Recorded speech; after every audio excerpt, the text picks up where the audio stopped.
اللہ تعالیٰ فرماتا ہے یا ابن آدم، اے ابن آدم، انک ما دعوتنی ورجوتنی، تو جب تک مجھے پکارتا رہے گا اور مجھ سے امید باندھے رکھے گا، غفرت لک علی ما کان منک ولا ابالی، میں تجھے معاف کر دوں گا جو بھی کچھ ہوگا تیرے پاس، جتنے گناہوں کا بار تو لے کر آ جائے گا۔ اور بڑا پیارا لفظ ولا ابالی، اور مجھے اس کی کوئی پرواہ نہیں ہے۔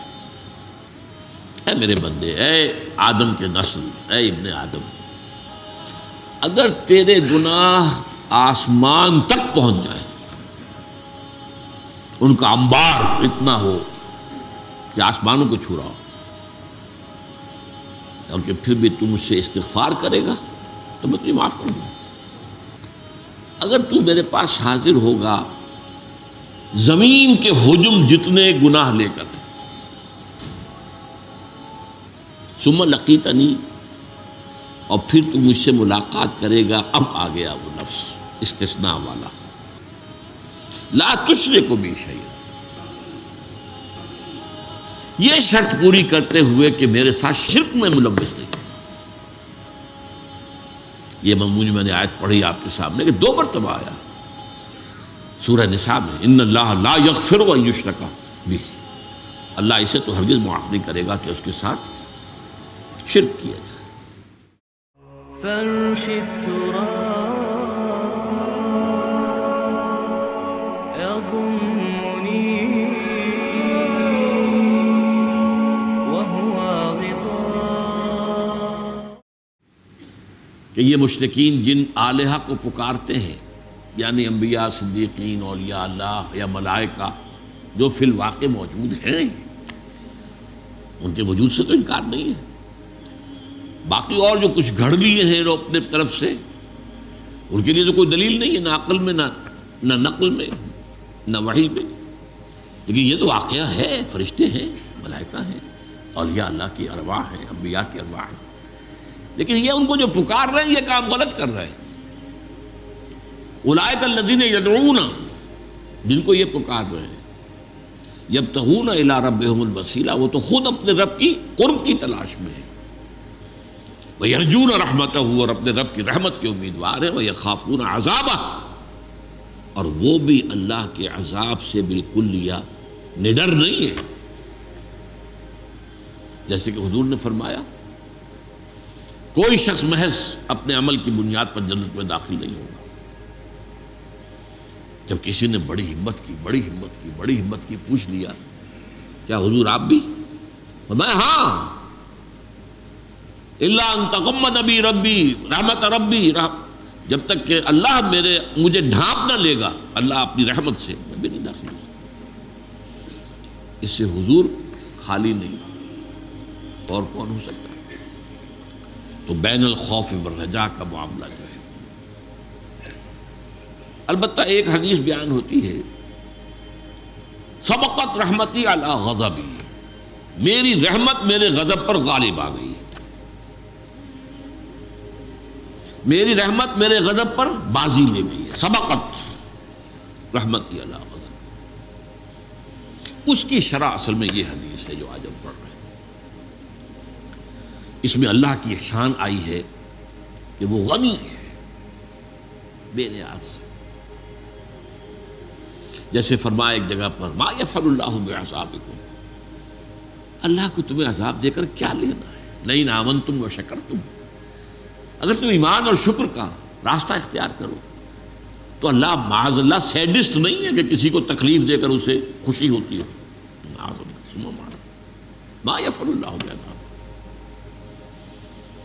تو الغنی 8 بار آیا ہے قرآن میں اللہ کا نام، اور لغنی 2 مرتبہ، اور غنین منصوب حالت میں 3 مرتبہ۔ اللہ غنی ہے، کوئی اس کو ضرورت نہیں، جس کی ایک حدیث ہم پڑھ چکے ہیں کہ اگر زمین کے آسمان کے تمام باسی اول و آخر، قل ان کان انسکم و جنکم اولکم و آخرکم، اولین بھی آخرین بھی انسان بھی جن بھی سب کے سب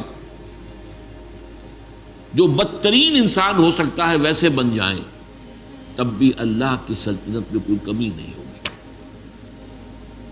اور اگر تمام انسان، تمام جن، اولین و آخرین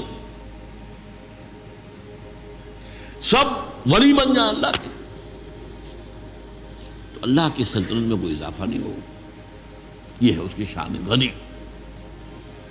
غنی حلیم کہیں کہا گیا ہے، غنی حمید کہیں کہا گیا ہے، غنی کریم کہیں کہا گیا ہے۔ تو یہ دو چیزیں جو ہے، رجائیت اللہ سے اور اللہ کی شان استغنا، اس کا بیان ہے در حقیقت اس حدیث میں، جس کے راوی حضرت انس بن مالک رضی اللہ تعالی۔ وہ فرماتے میں نے خود سنا اللہ کے رسول کو فرماتے ہیں۔ یہ انداز ایسا ہے کہ جو بڑا یقینی ہو جاتا ہے، سمیٹو میں نے خود سنا۔ اگر عن سے کہا جا رہا ہو تو ہو سکتا ہے کہ وہ بات کسی اور صحابی سے ان صحابی تک پہنچی ہو، ان سے مروی ہے، اچھا انہوں نے خود سنا ہے، یہ کیا ہے، یہ یقینی بات نہیں ہوتی، لیکن سمیٹو میں نے سنا۔ قال اللہ تعالی، یہ حدیث قدسی ہے جس کی کئی مرتبہ میں آپ کے سامنے ڈیفینیشن بیان کر چکا ہوں۔ اللہ تعالیٰ فرماتا ہے، یا ابن آدم، اے ابن آدم، انک ما دعوتنی ورجوتنی، تو جب تک مجھے پکارتا رہے گا اور مجھ سے امید باندھے رکھے گا، غفرت لک علی ما کان منک ولا ابالی، میں تجھے معاف کر دوں گا جو بھی کچھ ہوگا تیرے پاس، جتنے گناہوں کا بار تو لے کر آ جائے گا۔ اور بڑا پیارا لفظ، ولا ابالی، اور مجھے اس کی کوئی پرواہ نہیں۔ یہ نہیں ہے کہ کسی انسان کے ساتھ آپ نے زیادتی کی، اب اس کے اندر انتقام کا جذبہ ہے، جوش ہے۔ اگرچہ ہے لفظ انتقام بھی آتا ہے قرآن میں، وہ شان دوسری بھی موجود رہنی چاہیے، خوف والی بھی،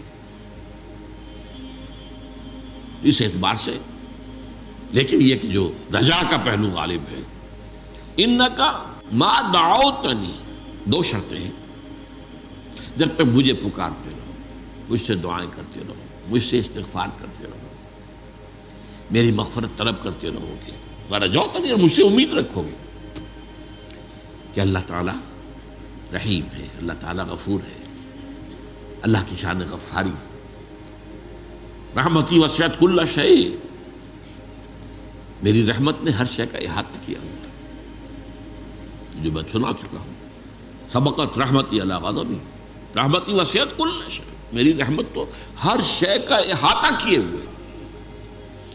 تو جب تک مجھے پکارتے رہو گے اور مجھ سے امیدوار رہو گے، غفرت لک علی ما کان منک، تو جو بھی کچھ تجھ میں سے ہوگا، جو خرابیاں، جو برائیاں، جو گناہ، میں تجھے معاف کر دوں گا، بلا ابالی، اور مجھے اس کی کوئی پرواہ نہیں ہوگی۔ یہ ہے شان استغنا، الغنی، غنی عن العالمین، سورہ آل عمران میں آیا ہے۔ جو حج کی استطاعت رکھنے کے باوجود نہ حج کرے تو گویا کہ وہ ایک طرح کا کفر کر رہا ہے، اور اللہ تعالیٰ غنی ہے تمام جہان، اس سے کوئی ضرورت نہیں ہے کہ تم جاؤ ضرور اس کے گھر کا طواف کرو، وہ تو غنی ہے۔ یا ابن آدم لو بلغت ذنوبک عنان السماء ثم استغفرتنی غفرت لک، اے میرے بندے، اے آدم کے نسل، اے ابن آدم، اگر تیرے گناہ آسمان تک پہنچ جائیں، ان کا انبار اتنا ہو کہ آسمانوں کو چھو رہا ہو، اور کہ پھر بھی تم سے استغفار کرے گا تو میں تجھے معاف کر دوں۔ آخری شکل، یا ابن آدم انک لو اتیتنی بقراب الارض خطایا،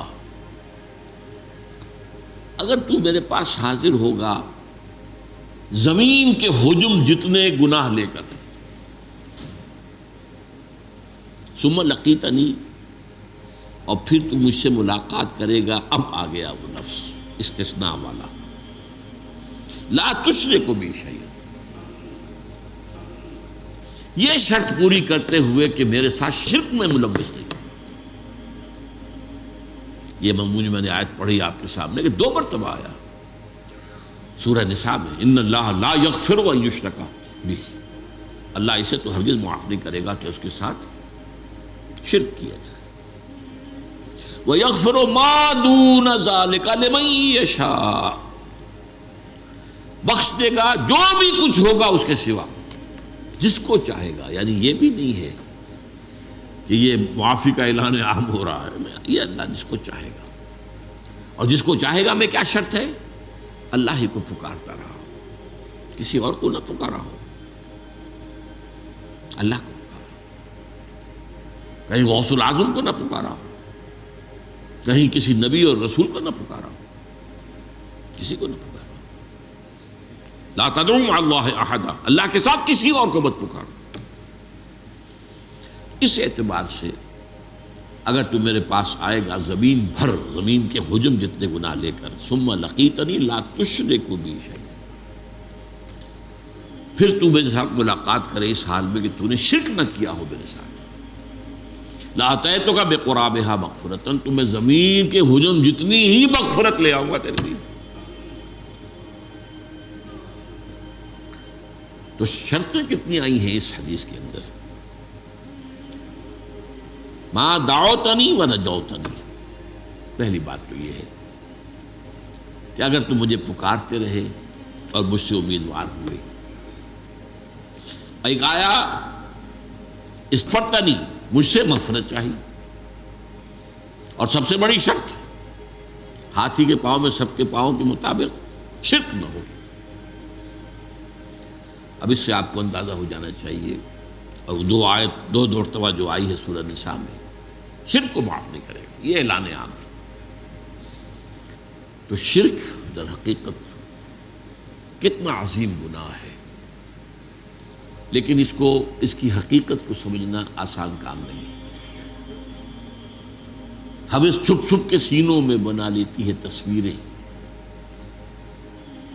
آپ نے بت سامنے رکھ کر نہیں پوجا، اپنی خواہش نفس کو پوج لیا. ہم پچھلی مرتبہ پڑھ چکے ہیں آیات. ارأیت من اتخذ الہہ ہواہ افانت تکون علیہ وکیلا. ہے نبی، آپ نے غور کیا اس شخص کے حال پر جس نے اپنی خواہش نفس کو اپنا معبود بنا لیا ہے، اس کو پوج رہا ہے. کوئی بت خانہ نہیں ہے. بت خانہ شکستم میں نے بت خانہ تو توڑ دیا، لیکن اندر جو ہے ہوس چھپ چھپ کے سینوں میں بنا لیتی ہے تصویریں.